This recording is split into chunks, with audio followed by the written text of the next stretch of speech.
Hello everyone, my name is Aarohi and welcome to my channel. So guys, आज की video में हम एक और एजेंटिक एआई फ्रेमवर्क के बारे में बात करेंगे, एग्नो फ्रेमवर्क, जिसको पहले पाईडेटा भी बोलते थे। तो व्हाट इज़ एग्नो? एग्नो एक ओपन सोर्स फ्रेमवर्क है जिसको यूज़ करके हम मल्टी एजेंट सिस्टम्स बना सकते हैं। एंड मल्टी एजेंट सिस्टम का क्या मतलब होता है? मल्टी एजेंट सिस्टम मीन्स आप मल्टीपल एआई एजेंट्स बना सकते हो जो कि इकट्ठे काम करते हैं किसी टास्क को कंप्लीट करने के लिए। वो मेमोरी भी शेयर करेंगे, वो आपस में कोलैबोरेट करेंगे एंड फिर जो उनका गोल होगा वो अचीव करेंगे।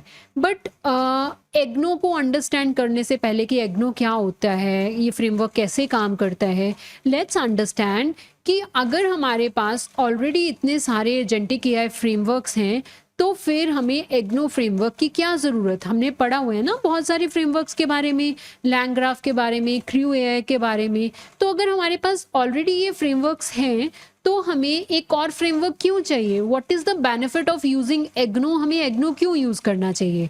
तो पहले हम ये अंडरस्टैंड करते हैं why we need Agno, then we will understand कि एग्नो कैसे यूज़ किया जाता है। ओके, तो मेन रीज़न क्या है कि एग्नो जो है वो बहुत फास्ट है एंड वो बहुत कम मेमोरी यूज़ करता है। तो ये जो दोनों चीज़ें मैंने बोली ना, इनको वन बाय वन अंडरस्टैंड करते हैं। फर्स्ट हम अंडरस्टैंड करेंगे, मैंने बोला Agno is very fast, let's understand this. अब जब हम स्पीड की बात करते हैं ना, तो होता क्या है कि देखो, एग्नो के अंदर जब हम एजेंट्स बनाते हैं ना, तो हर एक एजेंट को बनाने के लिए 3 माइक्रोसेकेंड्स, अप्रॉक्सीमेटली 3 माइक्रोसेकेंड्स लगते हैं, which is very fast, right. And अब ये इंपॉर्टेंट क्यों है? अगर इतनी जल्दी एजेंट्स बन रहे हैं उसका फ़ायदा क्या है? वो इसलिए इम्पॉर्टेंट है क्योंकि हम बहुत सारे एजेंट्स क्विकली बना सकते हैं। तो इसको एक एग्जाम्पल के थ्रू अंडरस्टैंड करते हैं। तो सपोज करो आपके पास ना एक वेबसाइट है जहाँ पे जितने भी यूज़र्स हैं सभी यूज़र्स के पास एक एक पर्सनल असिस्टेंट है, मतलब एक एजेंट है। मतलब आपकी वेबसाइट पे बहुत सारे यूज़र्स हैं, हर यूज़र के पास एक पर्सनल असिस्टेंट है एंड वो पर्सनल असिस्टेंट एक एजेंट ही है। एंड अगर हम एजेंट माइक्रो सेकेंड्स में बना सकते हैं, 3 माइक्रो सेकेंड में एक एजेंट बन रहा है, तो उसका क्या मतलब है कि जितने भी यूज़र आपकी वेबसाइट पे होंगे ना, उन सबके पास जो है पर्सनल असिस्टेंट होगा, किसी को भी वेट नहीं करना पड़ेगा, किसी को भी डिले एक्सपीरियंस नहीं करना पड़ेगा। ठीक है, तो ये तो था फर्स्ट बेनिफिट। अब हम बात करते हैं मेमोरी की। मैंने दूसरी चीज़ क्या बोली थी कि एग्नो में जो एजेंट्स होते हैं वो बहुत कम मेमोरी यूज़ करते हैं, वेरी लिटिल मेमोरी यूज़ हो रही है वहाँ पे।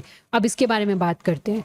तो हर एक एजेंट जो होता है ना एग्नो के अंदर, वो जो मेमोरी यूज़ करता है ना, वो होती है 6.5 KIB, किकीबाइट्स। ठीक है, ये मेमोरी बहुत कम होती है। इवन जो एक छोटी सी इमेज होती है ना, उससे भी कम मेमोरी यूज़ होती है। एक सिंगल जो ब्राउज़र टैब होती है ना, उससे भी कम मेमोरी।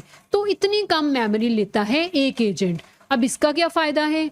अब इसका फ़ायदा ये है, इसका मतलब ये है कि आप हंड्रेड्स ऑफ एजेंट्स, आप थाउजेंड्स ऑफ एजेंट्स जो हैं एक सिंगल मशीन पे रन कर सकते हो विदाउट क्रैशिंग और विदाउट स्लोइंग थिंग्स डाउन। तो सपोज करो, इसको भी एग्जांपल से अंडरस्टैंड करते हैं। तो सपोज करो आपके पास एक कंप्यूटर है, उस कंप्यूटर की जो रैम है वो 1 GB है। ठीक है, अब 1 GB रैम के अंदर आप अप्रॉक्सीमेटली 1,50,000 एजेंट्स को बना सकते हो। सिर्फ मैं मेमोरी के बेसिस पे बात कर रही हूँ ये, ठीक है, मेमोरी यूसेज के बेसिस पे।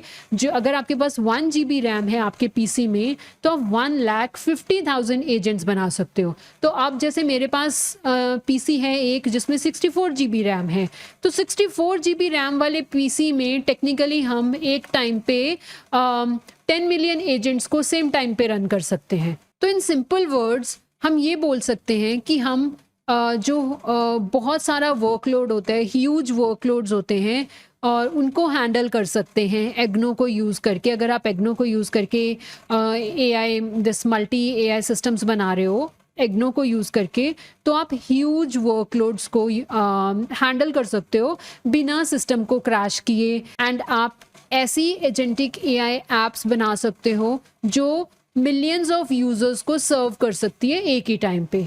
तो इन शॉर्ट हम ये कह सकते हैं कि एग्नो के साथ एजेंट्स बनाना कैसा एक्सपीरियंस होगा। अगर आप एग्नो के साथ एजेंट्स बनाएंगे, एजेंट्स बहुत फास्ट बनेंगे, एजेंट बहुत कम मेमोरी यूज़ करेंगे। ये बहुत हेल्पफुल होगा जब आप ऐप्स बनाते हो, क्योंकि जब बहुत सारे एजेंट्स इकट्ठे काम करते हैं, या फिर अगर आप ऐप्स बना रहे हो जिसमें बहुत सारे यूज़र्स एक टाइम पे ही ऐप को यूज़ करते हैं, तो अगर वो कम मेमोरी ले रहे हैं एंड अगर वो फास्ट काम कर रहे हैं तो वो आपकी एप्लीकेशन ज़्यादा एफिशिएंट बनेगी, है ना।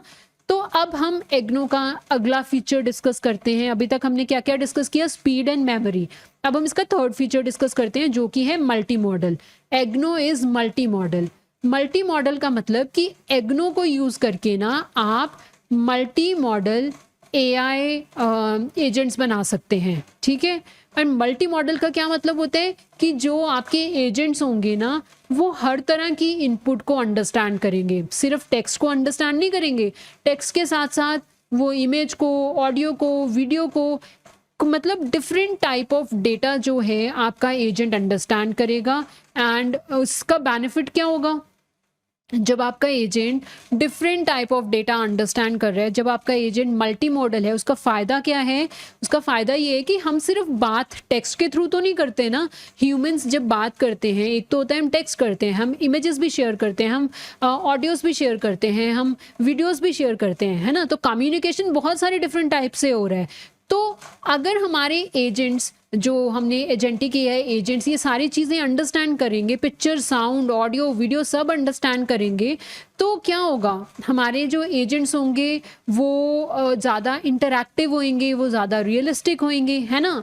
एंड फिर क्या होगा कि जो आप ऐप्स बना रहे हो, दिस मल्टी मॉडल ऐप्स बनाओगे, वो ज़्यादा यूज़फुल होंगी रियल वर्ल्ड में, क्योंकि वो ऐप्स को रियल वर्ल्ड डेटा हैंडल करना आ रहा है बेटर वे में। ऑलराइट, तो अब हम इसको एक एग्जांपल के थ्रू अंडरस्टैंड करते हैं। तो सपोज करो आपके पास ना एक हेल्थ केयर असिस्टेंट है। वो हेल्थ केयर असिस्टेंट जो है वो मल्टी मॉडल असिस्टेंट है, एंड उस असिस्टेंट को यूज़र ने एक इनपुट इमेज दी। वो इमेज थी उस स्किन रैश की, ठीक है। एजेंट ने अब उस इमेज को देखा, फिर एजेंट ने फॉलो अप क्वेश्चंस करे। तो सपोज करो जो एजेंट ने फॉलो अप क्वेश्चन करा ना, वो वॉइस को यूज़ करके करा, टेक्स्ट नहीं करा, वॉइस करा, एंड फिर उसने एडवाइस दे दी। फिर एजेंट ने आउटपुट दी। अब जो एजेंट ने आउटपुट दी, लेट्स से उसने टेक्स्ट एंड वॉइस दोनों में से किसी फॉर्म में दे दी, एंड फिर एजेंट ने साथ ही कुछ रिलेटेड इमेजेस भी रेफरेंस के लिए दे दी। अब इस एग्जाम्पल में हुआ क्या वो देखते हैं। देखो, सबसे पहले तो इस एग्जाम्पल में हम सिर्फ टेक्स्ट नहीं यूज़ कर रहे, बहुत सारे डिफरेंट टाइप का डेटा यूज़ हो रहा है। यूज़र की इनपुट इमेज के फॉर्म में गई, एंड उसने एजेंट ने जो फॉलोअप क्वेश्चन किए वो वॉइस के फॉर्म में किए, फिर जो उसने आउटपुट दी वो टेक्स्ट, ऑडियो एंड इमेज के फॉर्म में दी। तो इस तरह की जब हम डेटा टाइप्स को मिक्स ऐसे यूज़ कर रहे हैं ना, तो इनको मल्टी मॉडल एआई एजेंट्स बोला जाता है। तो यहाँ पे क्या हो रहा है, इस तरह के जो मल्टी मॉडल एजेंट्स होते हैं, ये देखो देख भी पा रहे हैं, सुन भी पा रहे हैं, बोल भी पा रहे हैं, देख के डिस्क्राइब भी कर पा रहे हैं, रीड भी कर पा रहे हैं, राइट भी कर पा रहे हैं। तो ये जो एजेंट्स होंगे ना, ये सिर्फ बेसिक चैटबॉट नहीं होंगे, ये ज़्यादा रियलिस्टिक होंगे, है ना। तो ये होता है मल्टी मॉडल का मीनिंग। एंड गाइज, अगर हम देखें, अब मैंने जैसे पहले भी बात करी कि और भी बहुत सारे एजेंटिक एआई फ्रेमवर्क्स हैं, जैसे लैंग्राफ, क्रू एआई। तो अब क्या लैंग्राफ and crew AI multi modal हैं, क्या उनको यूज़ करके हम मल्टी मॉडल एजेंट्स बना सकते हैं? तो इसके बारे में थोड़ी सी बात करते हैं। तो पहले लैंग्राफ की बात करेंगे। तो लैंग्राफ जो है ना, वो बाय डिफ़ॉल्ट मल्टी मॉडल नहीं है। Okay, लैंग्राफ by default multi modal नहीं है, वो सिर्फ फोकस करता है टेक्स्ट बेस्ड वर्कफ्लो पे। मीन्स आप टेक्स्ट इनपुट दो, टेक्स्ट आउटपुट दे देगा। बट अगर हम चाहें तो हम उसको मल्टी मॉडल बना सकते हैं, बट उसके लिए हमें कुछ एक्स्ट्रा कोड लिखना पड़ेगा। तो अभी हम एक एग्जाम्पल के थ्रू इसको अंडरस्टैंड करते हैं कि लैंग्राफ के थ्रू अगर हमें एजेंट को मल्टी मॉडल बनाना है तो हम क्या करेंगे। तो लेट्स से आप ना एक एजेंट बना रहे हो जो आंसर करता है क्वेश्चंस को अबाउट एन इमेज। मतलब आप उसको इमेज दोगे, इमेज के अंदर जो भी हो रहा है ना, उसके बेसिस पे आप कोई क्वेश्चन पूछोगे तो वो इमेज को देख के वो आंसर करेगा उसका, ठीक है। तो इसके लिए होगा क्या, सबसे पहले तो हमें मैन्युअली एक मल्टी मॉडल चूज़ करना पड़ेगा। अब यहाँ पे इसका क्या मतलब है, मैन्युअली एक मल्टी मॉडल चूज़ करना। GPT-4 विजन सुना होगा आपने। तो GPT-4 विजन क्या है, इमेजेस को अंडरस्टैंड करता है। तो या तो आप GPT-4 विजन ले लो, या फिर कोई ऐसा और मॉडल लो, मल्टी मॉडल मॉडल लो जो इमेजेस को अंडरस्टैंड करने के लिए केपेबल हो। ठीक है, तो ये आपको मैनुअली स्टेप चूज करना पड़ेगा। तो क्यों हमें ये क्यों मॉडल चाहिए? हमें इसलिए चाहिए ना क्योंकि जो हम ऐप बनाने की कोशिश कर रहे हैं वो क्या है कि इमेज के बेसिस पे क्वेश्चन आंसरिंग होनी चाहिए। तो इमेज को अंडरस्टैंड करने वाला पहले मॉडल चाहिए होगा हमें। तो पहला स्टेप तो ये हो गया, ये आपको मैनुअली चूज करना है कि कौन सा मॉडल यूज करें हम। तो इन केस सपोज करो हमने बोला कि GPT-4 विजन यूज कर लो। अब सेकंड काम क्या होगा, हमें कोड लिखना होगा। कौन सा कोड? जिस कोड के थ्रू इमेज जो है एक्सेप्ट करे मॉडल। आपको मॉडल को किसी फॉर्म में इमेज भी तो एज अ इनपुट देनी होगी ना, तो उसका भी कोड लिखना पड़ेगा। उसके बाद आपको अगर किसी तरह की कोई डेटा कन्वर्जन की ज़रूरत है उसका कोड भी लिखोगे। उसके बाद आप लैंग्राफ में एक नोड बनाओगे जहाँ पे ये सारा जो लॉजिक है जो हम टास्क करना चाहते हैं वो लिखोगे, है ना। तो यहाँ पे आपने देखा हम लैंग्राफ को यूज़ करके मल्टी मॉडल एजेंट तो बना सकते हैं, बट इशू क्या है यहाँ पे कि सारा कुछ मैनुअली करना पड़ रहा है, सारा लॉजिक हम खुद से मैनुअली लिख रहे हैं, है ना। तो ये बहुत टाइम कंज्यूमिंग है। तो एक और एग्जांपल लेते हैं ताकि ये हमें और अच्छे से समझ आ जाए। तो सपोज करो आप एक ऑडियो ट्रांसक्रिप्शन एजेंट बना रहे हो जिसको आप ऑडियो फाइल दोगे और वो उसको ट्रांसक्राइब करके आपको आउटपुट दे देगा। एंड साथ ही साथ सोचो कि वो हमें समराइज भी करके दे दे। ठीक है, ऑडियो को ट्रांसक्राइब करना है एंड समराइज करना है। आपको एक ऐसा एजेंट चाहिए जो ये काम कर सके। अब इस केस में क्या होगा, दोबारा हमने ये लैंग्राफ के थ्रू बनाना है। तो सबसे पहले तो हमें कोई एक ऐसा मॉडल चाहिए होगा जो audio to text means speech to text convert कर सके। तो या तो आप कोई ऐसी API यूज़ कर लो या फिर आप कोई ऐसा मॉडल चूज़ करो। तो लेट्स से हमने विस्पर API यूज़ करी, ओके। या फिर आप कोई अपने आप से ढूंढ के कोई मॉडल वो यूज़ कर लो। तो हमने विस्पर API यूज़ करी। उसके बाद आप लैंग्राफ में एक नोड लोगे जिसके अंदर ये सारा लॉजिक लिखोगे ताकि ऑडियो फाइल एक्सेप्ट हो, फिर हम उसको रन करें, उसके ऊपर ट्रांसक्रिप्शन बने, फिर हम उसको एक अलग एजेंट को देंगे जो उसके ऊपर समराइजेशन करे।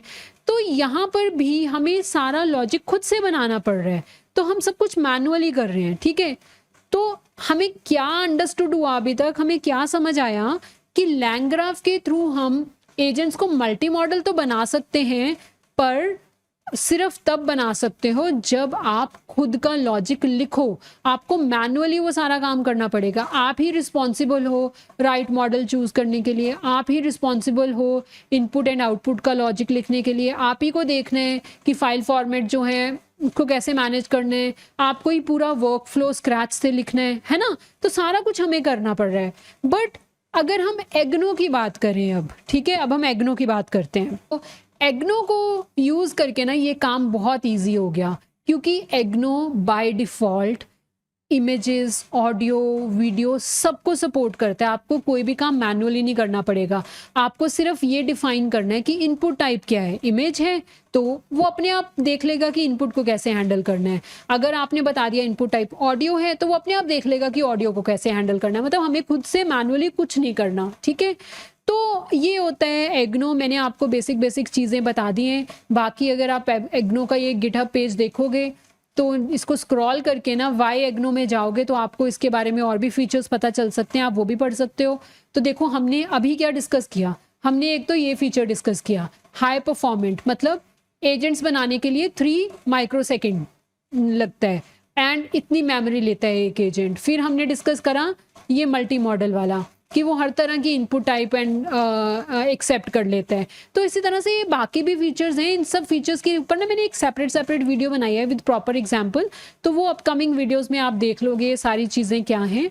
तो अब हमें बेसिक अंडरस्टैंडिंग हो गई कि एग्नो क्या है, क्यों यूज़ करना चाहिए। तो अब हम इन्वायरमेंट सेटअप करते हैं, देखते हैं कि एग्नो को रन करने के लिए कैसे क्या इन्वायरमेंट सेटअप करना चाहिए। और आज के ट्यूटोरियल में ना हम एक बेसिक सा एजेंट बना के देखेंगे एग्नो में, ओके। तो स्टार्ट करते हैं। सबसे पहले आप क्या करो, कमांड प्रॉम्प्ट ओपन करो। यहाँ पे ना मैं ई ड्राइव में जा रही हूँ क्योंकि गाइज मैंने ना एक सेपरेट इन्वायरमेंट बनाया है। मैं हमेशा प्रेफर करती हूँ सेपरेट इन्वायरमेंट में काम करना।